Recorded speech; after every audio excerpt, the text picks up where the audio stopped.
최서원 옥중서신. 마지막 탄원서에도 응답하지 않았다. 네 번째 탄원서에도 윤 대통령에게 보낸 마지막 탄원서에도 사면은 이루어지지 않았다. 어느덧 60대의 삶이 감옥에서 보내는 불운의 세월을 보냈고 이제 70대를 앞두고 있다. 어차피 늙고 병들은 몸 이대로 손주와 딸에게 돌아가봐야 부담이 되고 짐만 될 것이다. 경제적인 것도 다 몰수당에 없으니 무슨 낯으로 돌아가겠는가? 점점 잊혀져가는 외할머니가 모든 걸 내려놓고 이제는 감옥에서 진실한 투쟁을 할 것이다. 박근혜 전 대통령의 실망스런 모습도 어떤 대화도 이제는 내가 하고 싶지 않다. 아무리 내가 죄를 지었어도 본인을 40여 년 국회의원으로부터 대통령이 되기까지 헌신을 했다면 사면에 이끄는 말은 해줄 수도 있었을 것이다. 그런데 그런 시점에 북콘서트로 회고록을 내고 그 곁에 유영아 씨를 두다니. 김한수를 불러 죽은 이춘상 보좌관이 태블릿 PC를 개설한 것 같이 한 얘기를 합리화해준 것도 이해가 가질 않는다. 조카 친구인 김한수에게 내가 원했다면 굳이 이춘상 보좌관 통해 김한수에게 요청했을 리가 없지 않은가. 내가 비덱을 올랐다고 시치미를 떼었다고 한 말도 나는 독일로 전화해서 들은 것은 태블릿 PC 얘기뿐이었고 귀국해서 사실을 밝히라는 말에 귀국을 한 것뿐이다. 그런데 본인이 사실 규명도 하기 전에 사과를 해버리면서 나를 속옷이나 사주던 사람으로 치부하면서 내가 극단적인 상황에 몰려버린 것은 알고 계신지 묻고 싶다. 나의 해명의 기회를 빼앗은 것이다.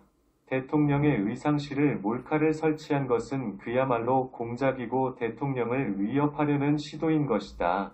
지금 명품 가방 가지고 몰카 공작이라고 하는데 그때는 영부인이 아니고 대통령의 신변을 저해하는 일인 것임에도 아무도 그걸 지적하는 사람이 없었다. 지금 그것이 그대로 재현되고 있는 것인데 그때 상황을 수사했던 검찰도 일체 그런 말이 그 당시 없었던 것은 어떻게 설명해야 하는 것인가? 이제 사면 따위 해주지도 않을, 애걸하지 않을 것이다. 국민들의 진실의 힘으로 나갈 것이다. 교도소에 들어온 지 9년 차가 되어가지만 현기 50%로 가석방된 예를 보질 못했다. 70%로 가석방 대상에 올라가도 3에서 4번 안개 떨어지면서 고통의 나날을 보내는 수용자들이 허다한데 권력의 앞에 서 있는 사람의 대우는 역시 다른가 보다. 비선실세라고 대한민국을 떠들썩하게 하더니 나는 공범인 대통령과 차별을 두면서 실세라는 게 헛껍데기여서 누구 하나 정치권에서 나서주지도 않는 현실에 비선실세가 무엇인지 물어보고 싶다. 비선이 아니라 박 대통령이 나를 뒤에 숨겨 그림자의 역할만 하도록 했기 때문에 내 삶이 새 손주와 딸의 삶이 이렇게 무너져 내려버린 것이다. 앞으로 나를 이렇게 만든 이들의 정체를 밝혀서 감옥에서 투쟁해 나갈 것이다. 어떤 것에도 나설 것이다. 무릎 꿇지 않고 진실을 위한 길에 JTBC 태블릿 PC는 이미 검찰인 법무부가 항소를 거듭하면서 그들이 무엇을 두려워하고 진실이 무엇인지는 국민들이 바보가 아니면 다 알 것이다.